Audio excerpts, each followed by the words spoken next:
അപ്പോൾ ഇന്ന് ലഞ്ചിന് എന്തൊക്കെയാണെന്ന് നോക്കിയാലോ. ആദ്യത്തെ ടിഫിൻ ഉണ്ടെന്ന് നോക്കാം. 1 2 3 4 ടിഫിൻ, പിന്നെ സ്പൂണ്. അപ്പോൾ ഇന്ന് എന്തൊക്കെയാണ് കൊണ്ടുവന്നതെന്ന് നോക്കാം. ഇത് ചാമരിയാണ്, മില്ലറ്റ് റൈസ്. പിന്നെ ഇത് കടലക്കറിയാണ്, തേങ്ങയൊക്കെ ഇട്ട് വെച്ച നല്ല കടലക്കറി, അപ്പത്തിനൊക്കെ കൂട്ടാൻ പറ്റിയ നല്ല കടലക്കറിയാണ്. പിന്നെ ഇത് പയറ് തോരനാണ്. നല്ല പയറ് കിട്ടും ഇവിടെ, നല്ല ടേസ്റ്റിയാണ് കേട്ടോ പയറ് തോരൻ. അപ്പം ഇത് തൈര് നമ്മൾ ബീറ്റ് ചെയ്ത് പിക്കിളിട്ടുണ്ട്. നമ്മുടെ കണ്ണിമാങ്ങ അച്ചാർ, പാലക്കാട് നിന്ന് കൊണ്ടുവന്ന് കണ്ണിമാങ്ങ അച്ചാറുണ്ട്. അപ്പോൾ അതിടുമ്പോൾ അതിനൊരു രുചിയാവില്ല, വേറെ പ്രത്യേകിച്ച് ഉപ്പൊന്നും ഇടണ്ട. അപ്പം കടലക്കറി എടുക്കാം, പിന്നെ പയർ തോരനെടുത്തു.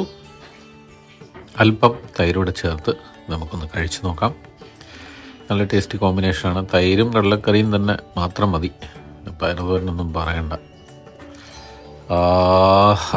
നല്ല ടേസ്റ്റി കോമ്പിനേഷനാണ്. അപ്പോൾ ഇത് സിമ്പിളാണെങ്കിലും വളരെ പവർഫുള്ളാണ്. കണ്ണിമാങ്ങ കഴിക്കുമ്പോൾ ഒരു വേറെ ലെവലാണ്.